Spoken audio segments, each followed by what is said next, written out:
Alô, você meu amigo, você minha amiga, muito obrigado já de antemão por sua audiência, por você estar ligado aqui no nosso canal. Se você puder, dá logo um like aí, ou então espera o final, ou então clique no final não gostei se você não gostar do programa, mas grato aí a você por essa audiência. Se inscreva no canal, acione o sininho, porque toda vez que você se inscreve, você recebe a notificação de que temos um vídeo novo. Já viram aí que vamos voltar a falar do caso aí do mendigo, do morador de rua, do cidadão que teria pego a esposa de um personal trainer. Bom, tem novidade. Uma novidade. Saiu o laudo e foi divulgado oficialmente por um jornal mostrando que a moça ela é bipolar, que é um problema psiquiátrico que eu vou explicar ao longo do programa. Outra situação é que até nos meios políticos estão advertindo, porque não houve aquela história de que o cara poderia ser candidato, ele se insinuou, nos últimos dias inclusive, depois das entrevistas que ele deu, ele passeou de Porsche, alguém forneceu para ele, né? Carro de luxo, né? Pois bem, são muitas as manchetes, eu vou mostrando aqui algumas coisas só para você já saber que é uma bronca do tamanho do trem. Tá vendo aqui, ó? A identidade do mendigo falante. O pior é saber que vários partidos políticos o procuraram, né? Tem uma outra história aqui, ó, sobre o mendigo, né? Inclusive mostrando foto que seria ele. Essa outra foto aqui seria ele, tá?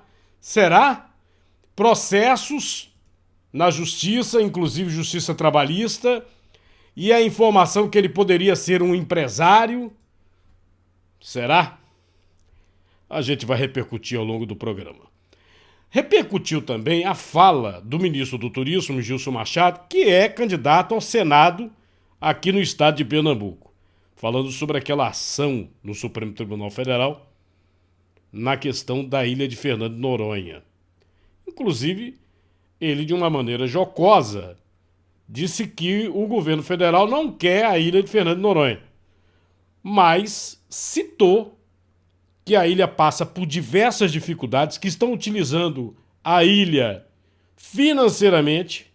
Eu já tinha, inclusive, denunciado alguma coisa aqui, com referência na passagem de ano, teve político aqui do estado que foi de graça, quer dizer, de graça não, o povo de Pernambuco pagou a hospedagem de R$500 mil para o políticozinho, né?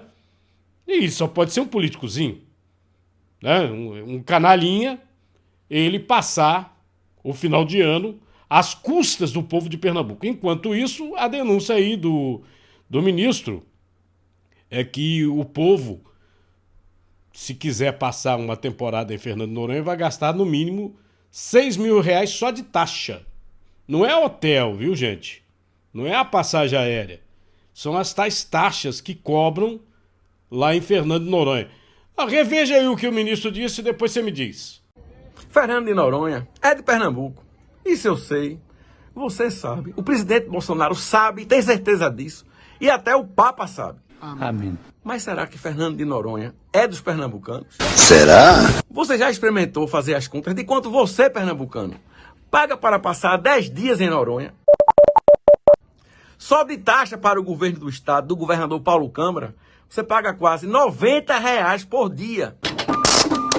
Fora os custos com passagens aéreas, hospedagem, alimentação.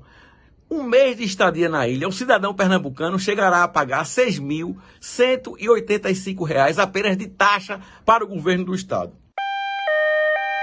Deste valor recebido, governador, quanto o estado de Pernambuco reverteu melhorias para a ilha? O nosso governo, por meio do Ministério do Turismo, investiu somente no Forte dos Remédios cerca de R$11 milhões em sua reforma. Mas se você, meu amigo e minha amiga, paga tudo isso de taxa, é porque o governo de Paulo Câmara oferece, com certeza, toda a infraestrutura que você, pernambucano, merece e precisa. Para que você tenha o maior conforto e segurança, certo? Errado. O governo estadual não está nem cumprindo com tudo que acordou com a União para ter a cessão de uso de Fernando de Noronha. Governador Paulo Câmara, fala a verdade. Diga quanto o senhor investiu em infraestrutura na ilha. Admita, governador, que o senhor não está cumprindo com o contrato de cessão e o TCU foi que exigiu isso daí que está acontecendo hoje. E agora está sendo questionado pelos seus erros. Abandono, descaso. Pernambucanos, aqui quem está falando é Gilson Machado Neto. Fernando Noronha é sim de Pernambuco. Agora vamos lutar para que seja dos pernambucanos de verdade e que todos nós possamos usufruir de um dos pedaços mais bonitos do nosso planeta. Fernando de Noronha não pode ser só dos amigos de um imperador. Isso nós não vamos deixar acontecer. Contem comigo e com o presidente Bolsonaro para que Fernando de Noronha seja realmente de todos os pernambucanos. Governador, vamos fazer um desafio? Libere o pernambucano de pagar taxa para a ilha. Isente o pernambucano de sair de Pernambuco para Pernambuco. Libere o pernambucano da taxa diária que ele paga de quase R$90. Tá lançado o desafio, governador. Corte rápido. Faca é Tramontina. E aí, depois dessa fala, e também da fala que eu mostrei também no programa de ontem, né? Eu não vou entrar em todos os detalhes, se você quiser dar uma olhadinha, a internet é assim. Você dá uma olhada no nosso canal, no nosso site, cardinal.com.br, todos os programas estão lá, você pode dar uma olhadinha completo, tá? E aí, depois que o advogado-geral da União, o Bianco, ele falou também que a ação era para restabelecer algumas situações que, no contrato, o governo de Pernambuco estava descumprindo, tem político do estado que já pisou para trás. Pisou para trás. Hoje eu vi algumas manchetes aqui, alguns colunistas falando que tem político buscando informações no Supremo para comentar, né? Porque no primeiro momento todo mundo saiu para falar, não, a ilha é nossa, não sei o que, aquela história. Beleza. Mas aí depois deu uma arrefecida nos ânimos, depois da fala do advogado, o Bianco, e o Gilson Machado foi muito jocoso, né? Ele saiu batendo. Nesse meio aí, me mandaram uma situação da praia de Porto de Galinhas. Eu disse ontem para vocês, eu estive em Fernando de Noronha e não gostei do que vi. Não gostei. A questão, por exemplo, de lixo espalhado, uma área ambiental, você não pode ter lixo para tudo quanto é lado.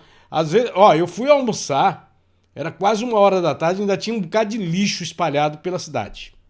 Tá? Prova de que a situação não estava muito boa. Não sei se melhorou.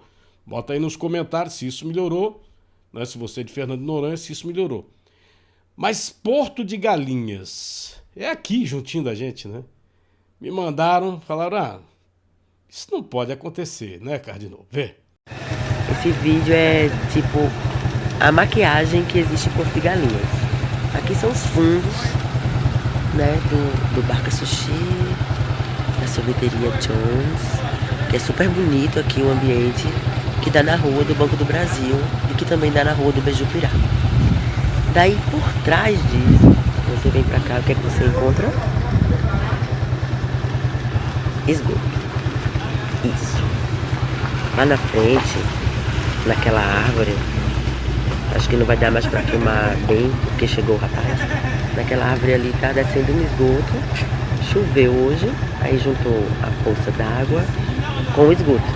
E assim é atrás de cada restaurante aqui em Porto de Galinhas. O pior é que a informação que temos é que essa situação não é única, né? São várias ruas que estão nessa precariedade. A questão de esgoto, saneamento básico. Você tem um Paraíso, uma das praias, várias vezes, eleita como a praia mais bonita do Brasil, que é Porto de Galinhas, e numa situação dessa lamentável. Você imagina, né? O cidadão desses estabelecimentos aí, desse hotel, receber um turista com essa situação aí, com esse problema. Gente, pera lá, né? Isso é um absurdo. Isso é um absurdo. O pior é que quando a gente pega, já mostrei aqui, pode pegar nossos programas anteriores, quando eu falo de meio ambiente, quando a gente pega a tabela do CPRH, que é um órgão do governo do estado, que faz análise de rios e também do mar, a água está poluída. Eu mostrei para vocês aqui no programa anterior que não tem uma bacia hidrográfica de Pernambuco que não esteja poluída, muito poluída. Imprestável, imprestável. É por isso que nós temos rios para todos os lados, canais para todos os lados. E não tem água, muitas vezes, na torneira, porque tem que tratar a água. Você não tem água potável in natura, tem que fazer o tratamento. E mesmo com o tratamento, você sabe, a Compesa não permite, como em outros países, que você consuma a água sem ferver e filtrar. Por quê? Porque a água, ela simplesmente, ela não presta para o consumo humano. Ela traz a história de potável, mas é potável? Já já eu comento o caso do mendigo, né? O pessoal dizendo que ele pode ser um empresário. E eu gostaria de chamar a atenção de vocês sobre algumas manchetes internacionais, a começar por essa, né? A Rússia anunciou redução drástica de ataques a Kiev, mudando o foco da guerra na Ucrânia.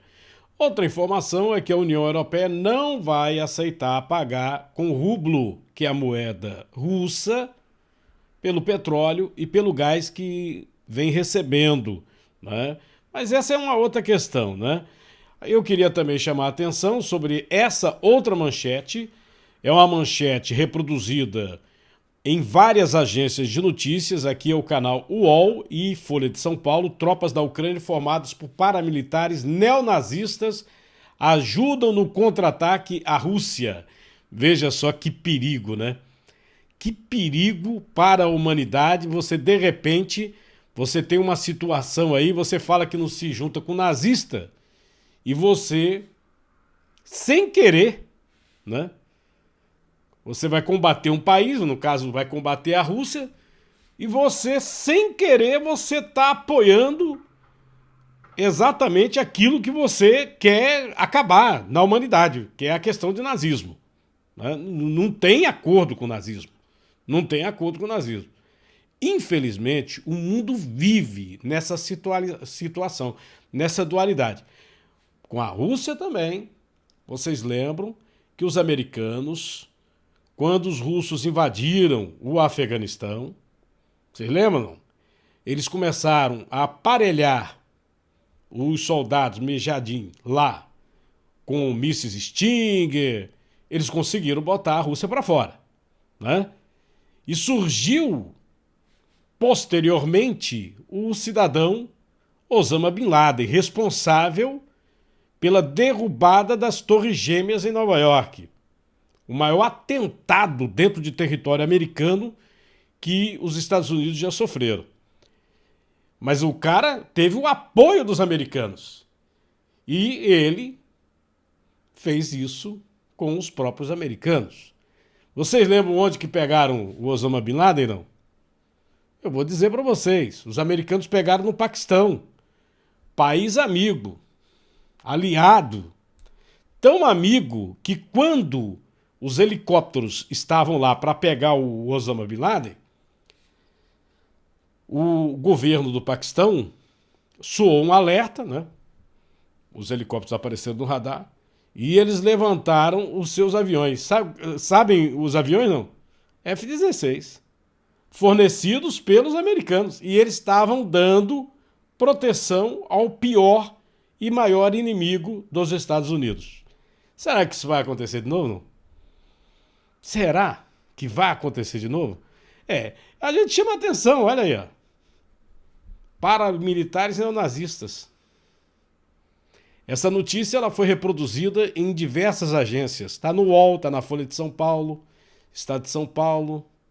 Aqui no Brasil, AFP, Reuters. Outra manchete aqui. A situação da China. Novos casos de Covid levam Xangai a determinar lockdown. O aumento dos casos de Covid em Xangai continua a causar ansiedade na região.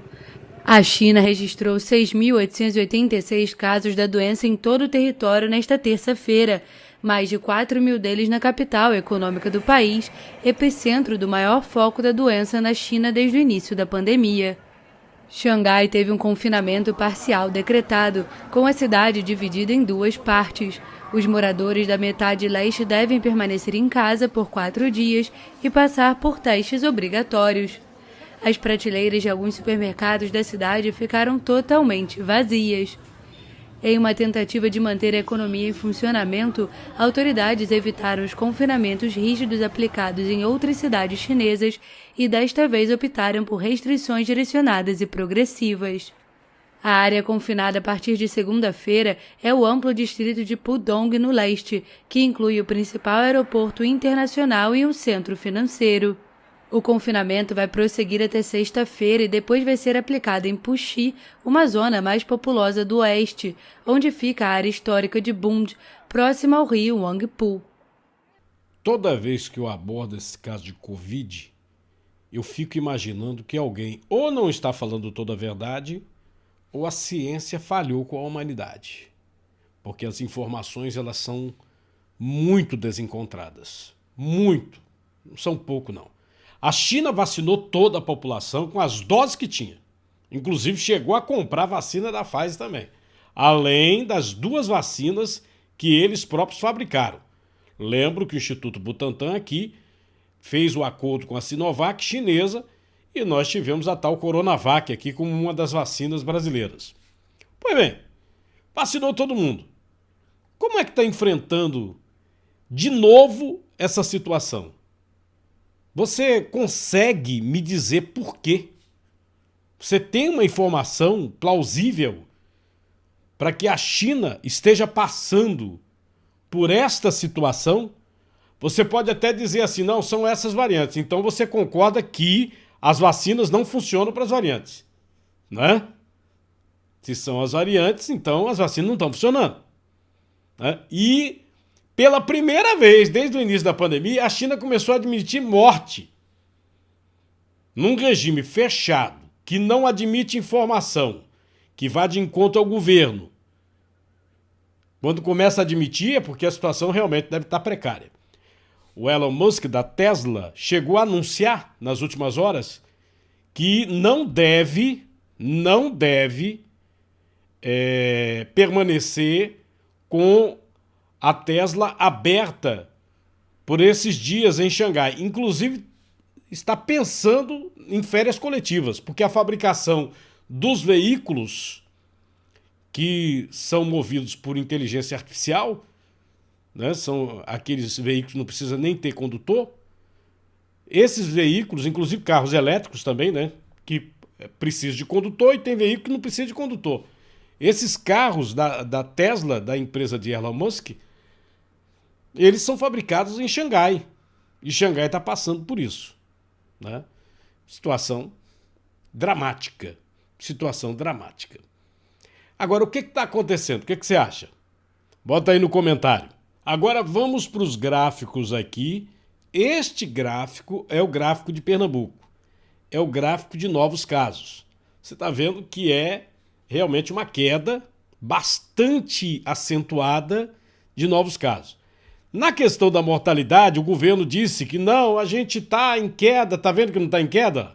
Não está, entendeu? Caiu e depois aumentou de novo e continua com uma média acima de 10 mortes.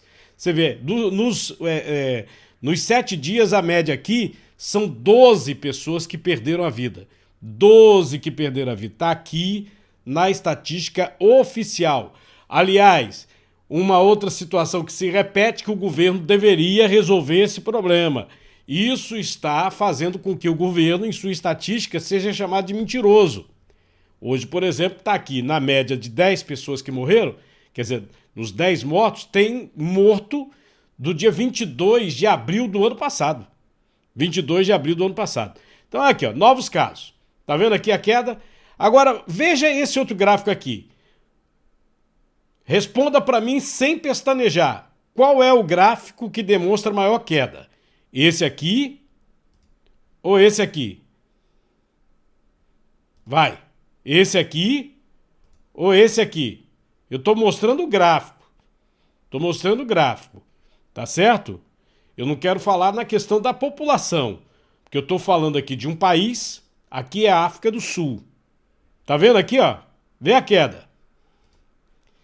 Aqui. Tá vendo? Onde tá caindo mais? É evidente que é na África do Sul.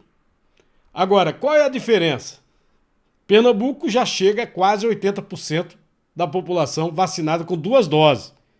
E já com a 3ª dose em andamento e a 4ª dose também em andamento. Tá? Isso aqui é Pernambuco. A África do Sul tem cerca de 25 a 30% da população vacinada. É. E aí, o que você me diz disso, hein? Alguém deve estar mentindo pra gente, entendeu? É? Alguém está mentindo pra gente. Como é que pode Pernambuco, com cerca de 80% da população vacinada, já entrando na 4ª dose, estar com um gráfico de incidência de Covid acima da África do Sul? África do Sul, berço da Ômicron, o berço da Ômicron, que a Ômicron teria surgido lá. Me diz.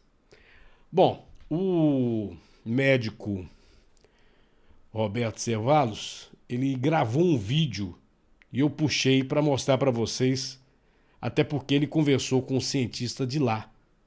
Tem uma explicação. Tá uma discussão em que se a Ômicron foi fraca porque as pessoas tomaram a vacina ou não.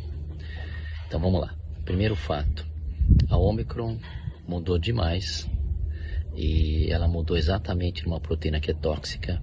Inclusive dia 20 de dezembro, quando eu conversei com Shankara na África do Sul, lá só tem 25% das pessoas vacinadas e apresentou uma evolução idêntica do Brasil. É um pico mais rápido e depois, quando cai em queda livre. Essa variante Ômicron, então, se mostrou muito pouco agressiva. Na ocasião, dia 20 de dezembro, não esqueço, tinha saído um estudo mostrando que ocorreram 20 mutações na proteína tóxica.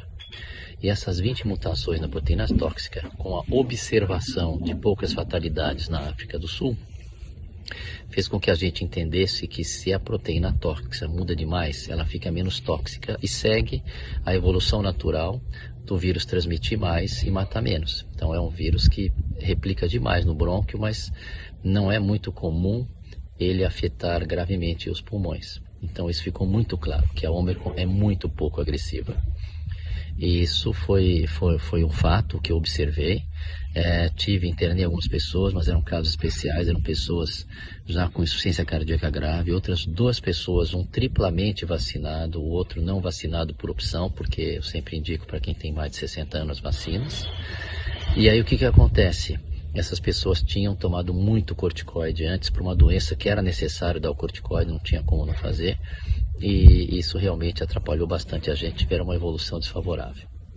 Agora, o que vale deixar muito claro para vocês é que a África do Sul, que só vacinou 25%, teve uma evolução muito favorável, assim como no Brasil.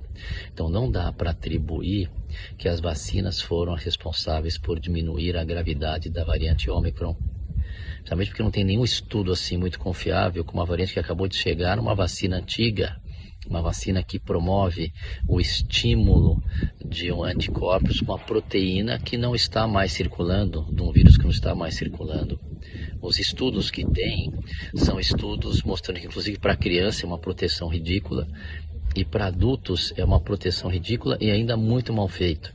Então não adianta querer colocar uma vacina para uma variante selvagem anterior para essa variante que mudou demais. As vacinas têm ajudado, sim, talvez me ajudaram bastante. Eu fico com a percepção lá atrás, quando as variantes não tinham mudado muito. Mas agora com a Ômicron não tem sentido. E está começando a chegar para mim informações em estudos mostrando que as complicações de quem toma vacina. Se você já tomou, não tem problema nenhum, porque não é a grande maioria que complica. Mas diante de uma vacina que talvez não vá ajudar as pessoas, então isso fica realmente sem sentido nenhum.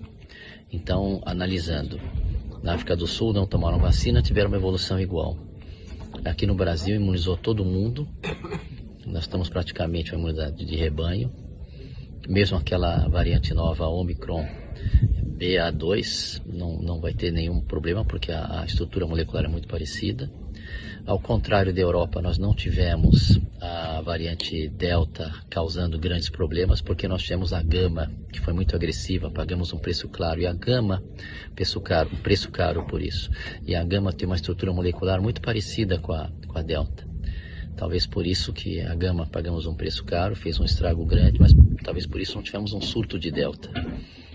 Diferente na Europa, que explodiu a Delta em todos os pacientes vacinados. Se protegeu ou não a gravidade na ocasião, tem estudos que falam que sim, tem outros que falam que foi indiferente. Então eu não fico com estudo, eu fico com o que eu vejo. Com a Omicron peguei tantos vacinados como não vacinados. Pela primeira vez vi reinfecção, mas com um detalhe importante, as reinfecções em quem já teve a doença são muito, muito leves. Na variante Ômicron, se você é sadio e pega pela primeira vez, também tem um caso leve e tratável. Por isso, não tome corticoide nos primeiros 5 dias de sintomas e procure um médico logo no começo dos seus sintomas. Então, o que eu fico preocupado é que eu vejo ainda estímulos para estimularem para a vacinação, terceira, quarta dose, que está se mostrando que não tem benefício e está se aparecendo agora alguns malefícios. Isso me preocupa, porque não tem sentido se vacinar quem teve a doença, a grande maioria dos brasileiros, e não tem sentido você vacinar com uma vacina que produz um anticorpo totalmente inadequado para a variante Ômicron.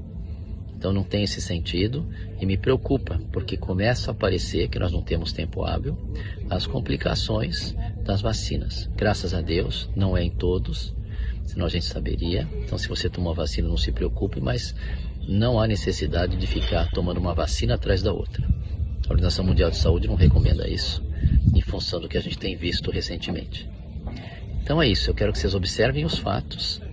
Não esqueçam, na África do Sul, 25% só vacinados e teve uma evolução satisfatória com a variante Ômicron. É a variante Ômicron que, segundo o próprio Bill Gates, diz que está fazendo um trabalho melhor do que as vacinas existentes. É impressionante esse gráfico da África do Sul, né? Um país que não tem vacina, não conseguiu vacinar sequer 30% da população e está nessa queda. Pernambuco está em queda, menos que a África do Sul, e vacina sobrando. Ah, meu amigo, o que é que você diz dessa situação? Me diz. Eu só penso uma coisa.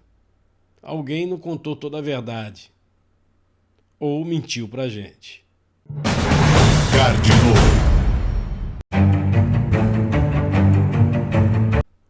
Alguns jornais já tiveram acesso ao laudo oficial. Extraoficialmente tinha sido liberado, mas o laudo oficial daquela senhora que teria tido aquela relação com um mendigo morador de rua, a esposa do personal trainer. E o laudo, pelo que a gente tem aqui de informações, aqui é o site do UOL, mas está também no site do jornal O Globo, a mesma reportagem, e foi reproduzida, né, como agência de notícia por vários outros sites de jornais locais aqui de Pernambuco. Laudo aponta transtorno bipolar em mulher flagrada com o sem-teto. Inicialmente, quem conseguiu o laudo foi o jornal O Globo.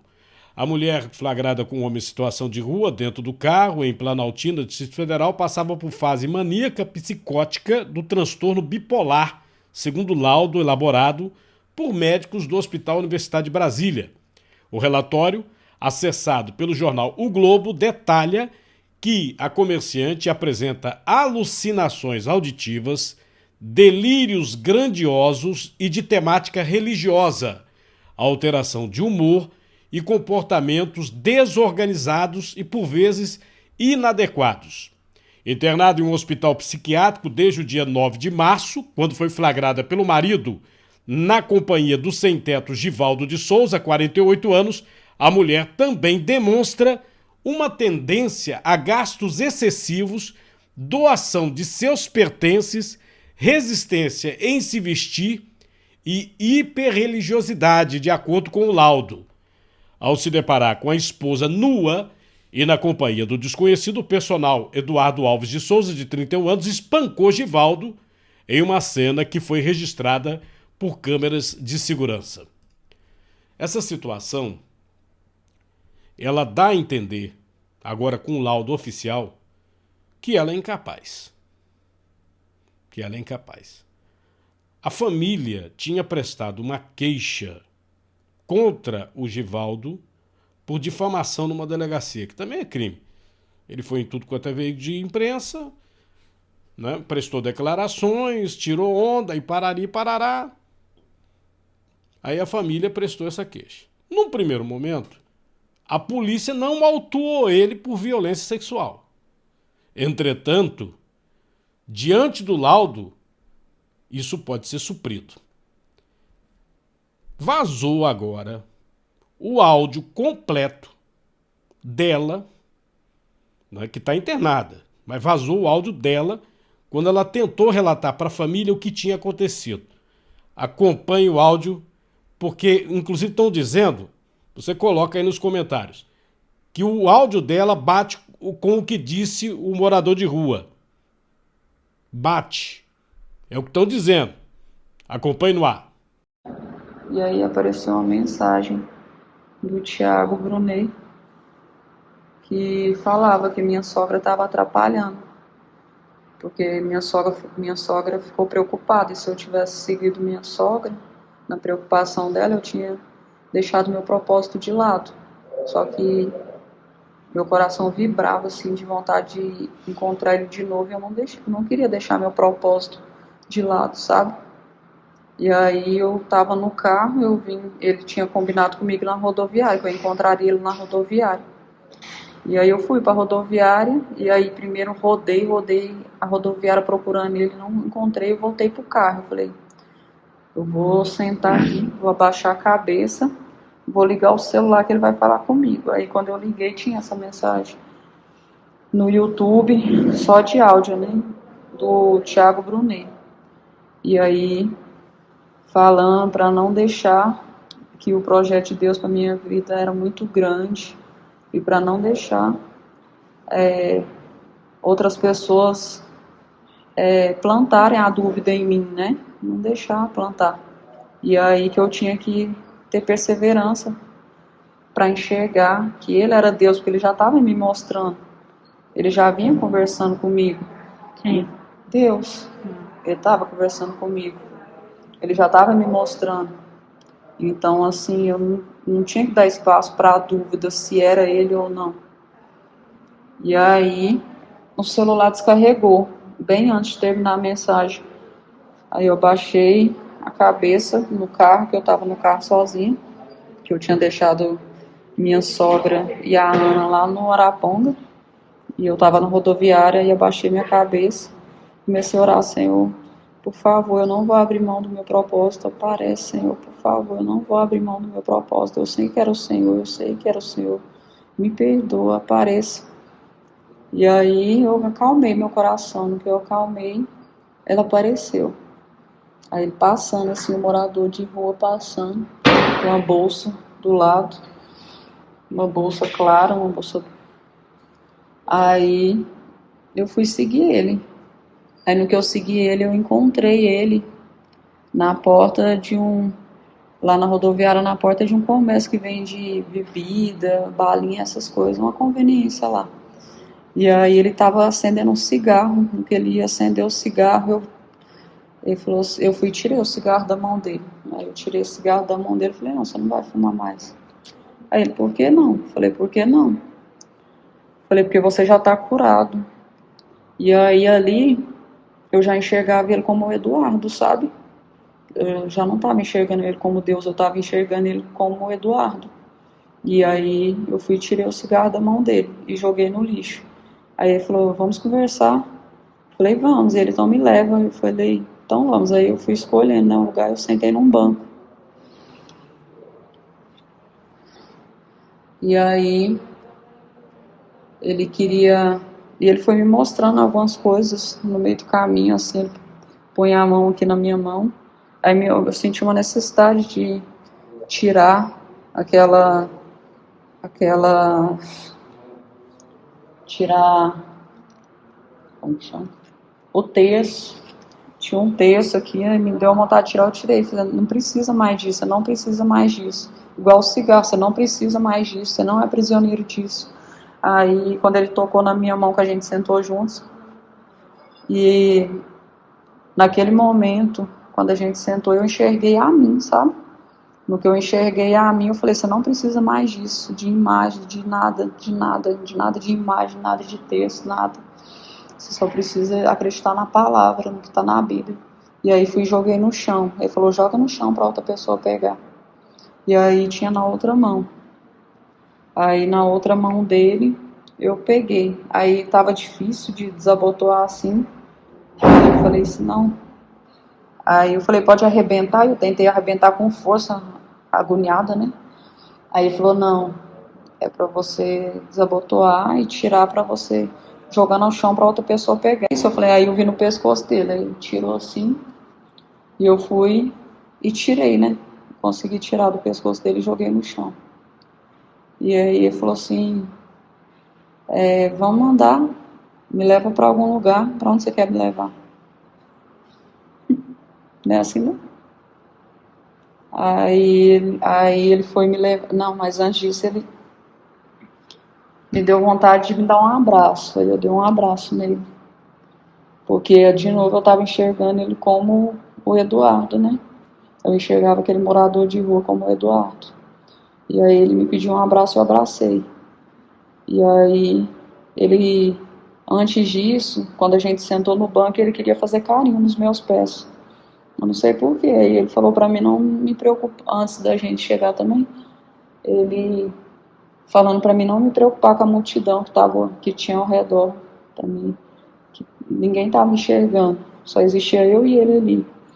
E aí ele foi, e quando a gente sentou, ele falou assim, deixa eu cuidar de você. Aí pegou meu pé, né, e começou a fazer carinho no meu pé, e eu senti uma coisa tão boa. Aí foi quando ele tocando assim na minha mão que eu fui vendo o terço. Aí naquela hora eu não enxergava o Edu, aí eu enxergava a mim. Eu falei, não preciso de mais disso aqui. Porque não... Mas depois disso que vocês foram pro carro, saíram do carro, de lá de carro? Foi, depois disso. Aí vocês entraram no carro como? Não, aí depois disso que eu tirei os terços dele, aí ele falou assim, você quer me levar para algum lugar? Um lugar... Eu falei, ele, que eu quero estar com você. Eu falei, eu quero. E eu enxergando ele como Eduardo, né? Eu falei assim, eu quero ir, sim.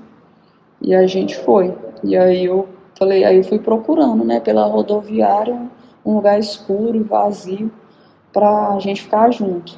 Aí eu senti a necessidade de deixar ele entrar no meu carro. Aí ele falou, você tem certeza? Eu falei, tenho. Aí ele entrou. Aí no que ele entrou, ele falou assim, vamos para algum lugar?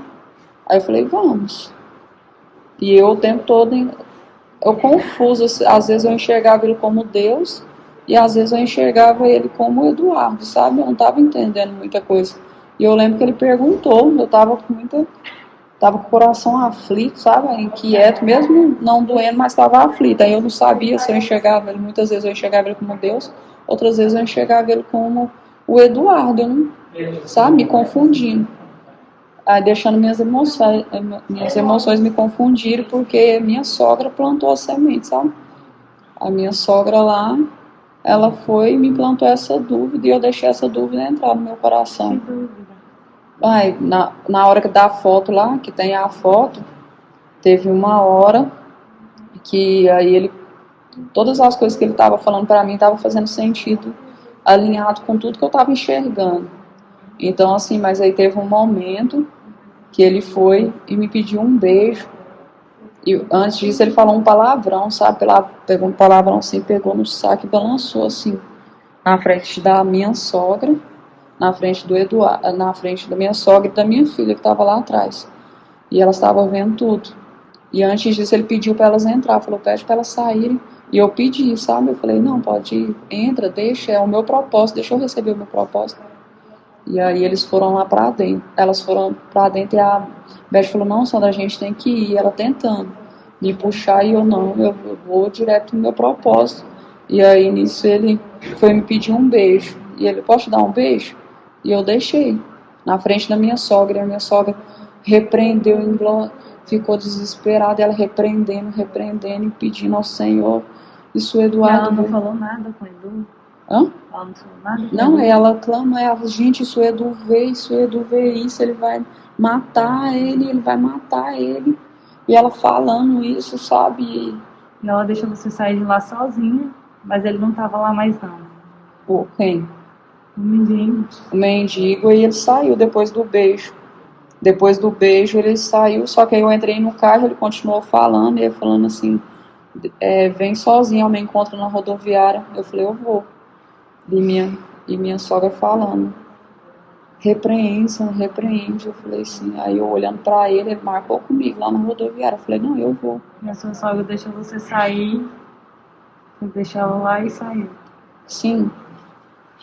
Não, aí ela... E aí eu só consegui achar esse vestido aqui, só encontrei esse vestido e saí. E aí foi a hora que o apóstolo Márcio Mendes chegou, me acolheu, me levou para a caminhonete dele. E aí a Vaninha veio, cuidou de mim. Eu sei que eles tentavam conversar comigo para me enxergar o que estava acontecendo, só que eu não conseguia abrir meus olhos, eu não entendia o porquê, e pedindo por que está acontecendo. Por quê? Eu não estava entendendo nada do que estava acontecendo. Na mesma hora que eu estava bem, eu estava mal, só que a paz do Espírito estava aqui em mim. Eu não conseguia sentir aquela angústia, eu só ficava me perguntando por que eu estava passando por aquilo, por quê. Mas eu não tinha angústia no meu coração, não tinha um pingo de angústia. E eu deitei assim. Aí eu lembro que tinha umas coisas de ferramenta assim, que era no banco de trás da caminhonete dele, né, uma caminhonete prata. Aí tinha um monte de caminhonete assim, aí tinha umas ferramentas assim, eu deitei assim. E aí, depois, não sei em qual período que foi, que o apóstolo Márcio veio e pegou uma arma, e eu falei, por que você vai pegar essa arma? Por quê? Aí ele falou assim, não se preocupe, deita, descansa, não fala nada. Aí ele tinha falado para a Vaninha também, não fala nada. E aí, tanto que a hora que... Aí eles perguntavam o tempo todo meu nome, eu não conseguia falar, só que eles acharam o meu documento, aí falaram, Sandra Mara, ela é Sandra Mara Fernandes. E aí eles acharam, porque eu escutei eles falando que não era para mim falar, fala para ela não falar nada. E aí eu lembro que a Vaninha encostou a mão aqui no meu ombro esquerdo, e eu cheirava a mão dela assim e falava, nossa, seu cheiro é tão bom. Era tão suave a mão dela, um cheiro bom, nossa, era maravilhoso. Você bebeu alguma coisa? Não bebi nada. Você estava andando na rua? Eu lembro que eu fui deixar, eu lembro que eu fui buscar a Ana.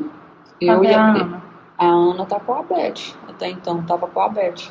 E aí eu lembro que a gente foi buscar a Ana na escola com a Beth. Quando ela entrou para buscar a Ana, eu fiquei no carro, né? Aí o homem, que eu não lembro o nome dele, era um morador de rua, um mendigo. Ele tava com uns terços, um terço aqui. Aí ele me pediu a Bíblia rosa, que o Eduardo me deu, ele pediu. E aí eu fui, aí não queria dar, eu falei, não posso, foi meu marido que me deu, ele, não, tô te pedindo. Não, mas ele chegou pedindo uma doação, eu falei assim, eu te dou uma doação. Ele, não, mas eu quero essa Bíblia. Eu falei, não, mas eu não posso dar, foi o Eduardo que me deu. Ele, não, mas me dá ela. Eu, então tá. Aí entreguei na mão dele. Aí no que eu entreguei, ele falou assim, você tem um dinheiro para me dar? Eu falei, tenho. Aí ele falou assim, aí ele pedia para ser curado, o tempo todo ele pedia para ser curado, para encontrar. Aí ele pedia para se encontrar. A Ana Gabete saiu. Aí chegou esse morador de rua me pedindo ajuda, perguntou se eu podia dar alguma esmola para ele. Eu falei, poderia dar. Aí eu fui procurar dinheiro, né? Aí ele falou assim, eu sinto que eu quero essa Bíblia, você pode me dar essa Bíblia? Deus falou comigo que era para ser essa Bíblia. Não foi. Ah, deixa eu lembrar. Deixa eu lembrar.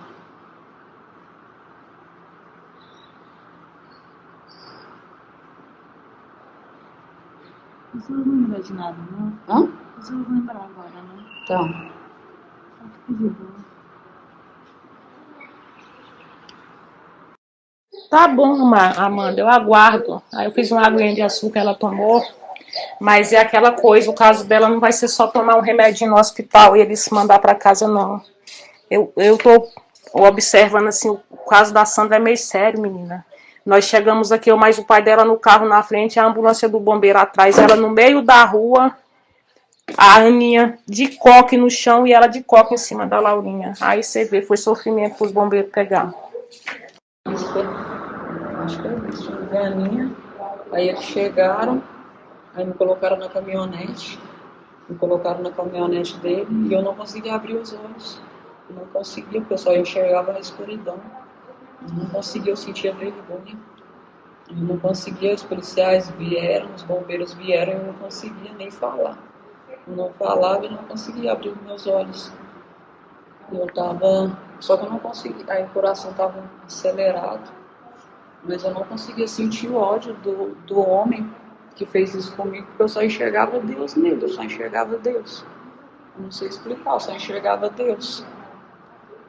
E eu só conseguia orar pelo meu irmão, só orar e pedir, pelo amor de Deus, o Eduardo não fazer isso, Eduardo não faz isso, pelo amor de Deus, em nome do Senhor.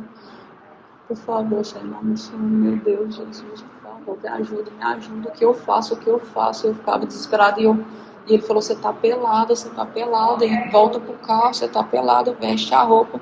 E aí no que eu entrava no carro, eu não conseguia me encontrar, eu não conseguia encontrar eu encontrei só a calça. Aí eu comecei a procurar, não conseguia, tinha um monte de documento assim, e eu olhava para os documentos e não enxergava o que era, eu via a Bíblia, mas não conseguia pegar, e eu não encontrava a blusa, e eu pegava um pano assim, um tecido que tinha na sacola dele, eu abri uma bolsinha preta que estava na sacola dele, eu abri assim, eu vi uma carteira, aí eu joguei no chão, aí eu não consegui, eu só achei esse vestido da minha sogra, a Beth, que eu dei para ela, acho que dia que foi terça-feira. Apenas lembrando que o laudo mostra que ela está com comportamento bipolar e que esse comportamento psicótico explicaria a atitude dela com o morador de rua. Entretanto, nas últimas horas também aconteceu isso. São vários sites, aqui é o Twitter, aqui é aquela apresentadora Antônia Fontinelli, olha aí a verdadeira identidade do mendigo falante, o pior é saber que vários partidos políticos o procuraram, saibam que seria eleito, bandidos pondo a nossa pátria nas mãos de qualquer um. Aí, calma aí, o cara não é só mendigo, meus amigos. O Givaldo Alves de Souza tem uma grande lista de processos, mais de 100, entre eles temos medida protetiva da ex-mulher dele, execução de penhora de prefeituras, de ex-funcionários, uma empresa falida, isso mesmo. Em alguns autos dos processos temos acusações de estelionato, de golpes. Vocês acharam estranho o mendigo falar tão bem assim? Pois é, o cara tá na carreira de mendigo, tem 3 anos mais ou menos. Não é para menos, a justiça levou o que sobrou dele. Para mim é 171 malandro, diz aqui a apresentadora. Aí ela traz aqui, Givaldo Alves de Souza, Jus Brasil encontrou 105 processos nos diários oficiais. Maioria no Tribunal de Justiça de São Paulo, seguido do TRT2, desses processos encontrados, tem uma transportadora, Parará, tem uma outra empresa, né? Aí tem aqui o Djalma também Ferreira, colocou aqui sobre os processos, vejam aqui, ele fala sobre os processos, tá? Aqui é uma foto supostamente dele, cheio de corrente de ouro, você tá vendo, Tá vendo que é uma foto cheia de corrente de ouro, né? Pois bem, essa foto aqui chamou a atenção, né? Chamou a atenção. E tem ainda aquela situação que a própria Fontinelli falou, dos processos, e uma outra fotografia dele também como não mendigo, né? se pode se colocar dessa maneira. Mas ele seria empresário? Aí é o seguinte, eu estou aqui no site, mendigo envolvido em caso no Distrito Federal é na realidade empresário com mais de 100 processos? #boato. É o site que é boato.org. Boato.org. Boato. Givaldo Alves de Souza, envolvido no caso do Distrito Federal, é na realidade um falso mendigo. Ele é um empresário, dono de uma transportadora e tem mais de 100 processos na justiça.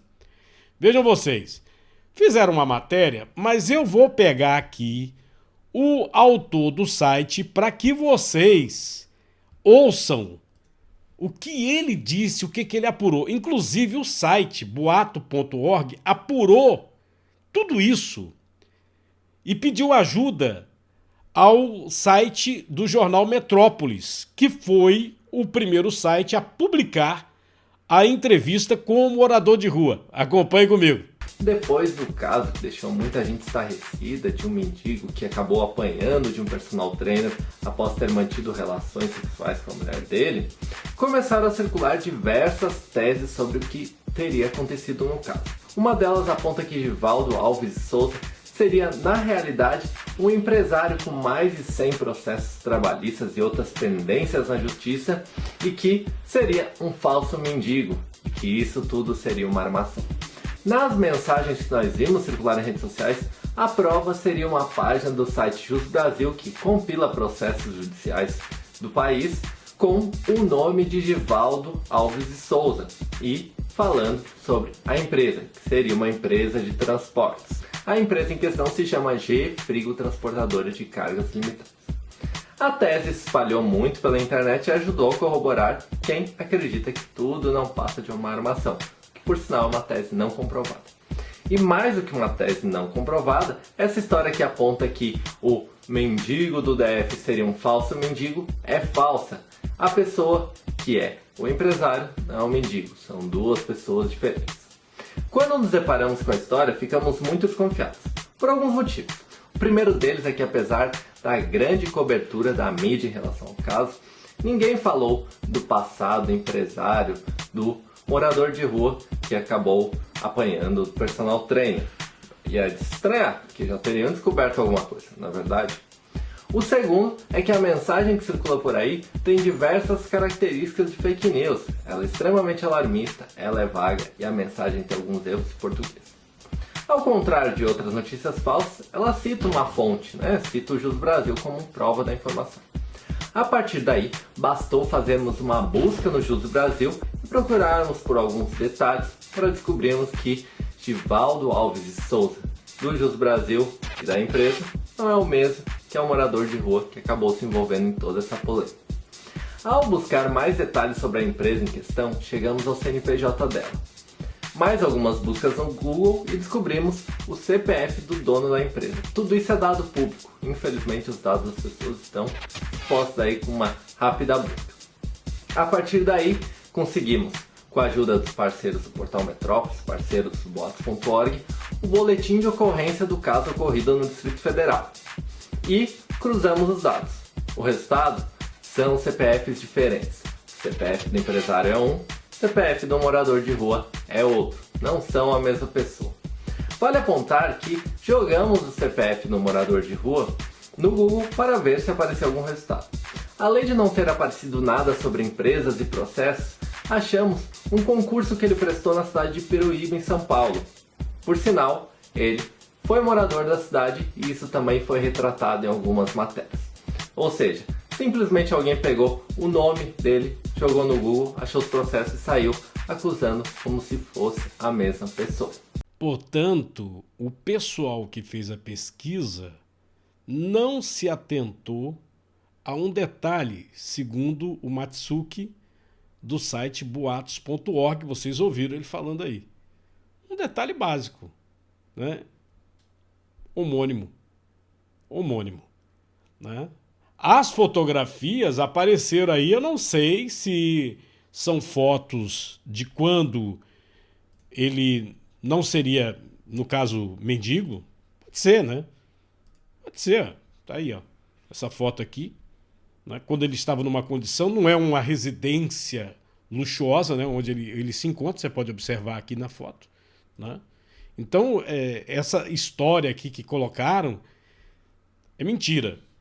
Essa outra fotografia também pode ser verdadeira, né? Aparenta, né? Não aparenta? O que você acha? Bota aí nos comentários.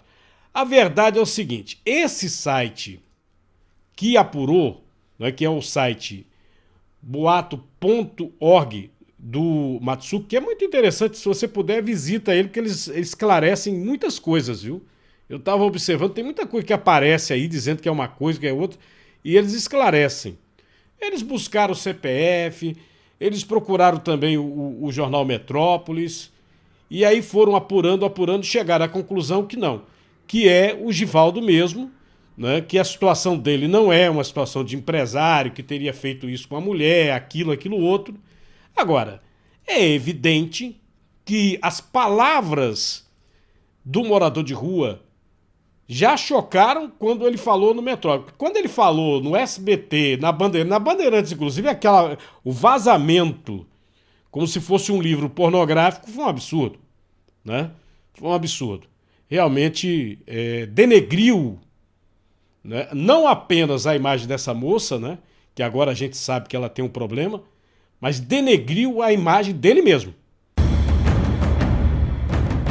Mostrando para você o nosso site, cardinal.com.br, e lembrando aqui a nossa loja, né? Você dá um pulinho no site, acessa a loja direto no site, no topo, e aí você pode verificar se tem algum produto nessa parceria, a loja do Cardinal, se você quer consumir, vamos dizer assim, né? Ah, e deixa eu botar uma outra reportagem que eu acho importante para você. Você acha que tem dinheiro do FGTS para receber? Tem uma antecipação de R$1.000, de até R$1.000. Dá uma olhada comigo. O valor do crédito automático é de até R$1.000 por trabalhador. O calendário do saque tem início em abril e vai até 15 de junho, de acordo com o mês de nascimento. Por exemplo, quem nasceu em janeiro terá o dinheiro disponibilizado em 20 de abril, quem nasceu em fevereiro, em 30 de abril e assim por diante. O pagamento será feito pela Caixa Econômica Federal via aplicativo Caixa Tem e creditado na conta poupança digital do trabalhador. A retirada pode ser realizada até o dia 15 de dezembro. O valor pode ser transferido para outras contas bancárias. Quem preferir, pode fazer o saque nos terminais de autoatendimento da Caixa e nas casas lotéricas. Para este economista, uma das vantagens é usar o dinheiro para pagar dívidas. Se as pessoas forem utilizar esse dinheiro para pagar dívida, é vantajoso. Por quê? Porque o rendimento que dá no FGTS é muito pequeno, é menor do que na poupança. Então, se ele vai pagar um juro que seja de 1% ao mês, que não existe, mas que seja 1%, dá muito mais de 12% ao ano, é interessante ele amortizar. E é o que a maioria das pessoas decidiu fazer, pagar as contas. Se eu fosse sacar o dinheiro, ia ajudar eu a terminar de pagar as minhas dívidas, a minha faculdade, que quero continuar. Quero quitar algumas dívidas pendentes, né? Quitar minha casa, pagar umas parcelas, já adiantar, né? O trabalhador que não quiser receber o crédito deve acessar o aplicativo FGTS ou se dirigir a uma das agências da Caixa Econômica Federal. Se o dinheiro já tiver sido debitado, o trabalhador pode pedir para desfazer o crédito automático. O prazo para isso é até o dia 10 de novembro. E para encerrar, meus amigos, eu vou chamar sua atenção para uma manchete aqui. Você vê como que o seu dinheiro, o meu dinheiro, o nosso dinheiro é tratado. Um PM passou cerca de 10 anos recebendo salário, mesmo afastado da função. Só agora ele foi expulso. 10 anos recebendo salário, mas afastado sem trabalhar. A portaria com a exclusão do terceiro sargento, que cita falta de controle da administração pública, foi publicada no Diário Oficial. E aí, meu amigo, o que você acha? Isso é uma desgraça, né? É uma miséria. Comente aí, dá um like ou dislike, Não esqueça de curtir, descurtir, acionar o sininho, se inscrever no nosso canal. Muito obrigado, bom dia.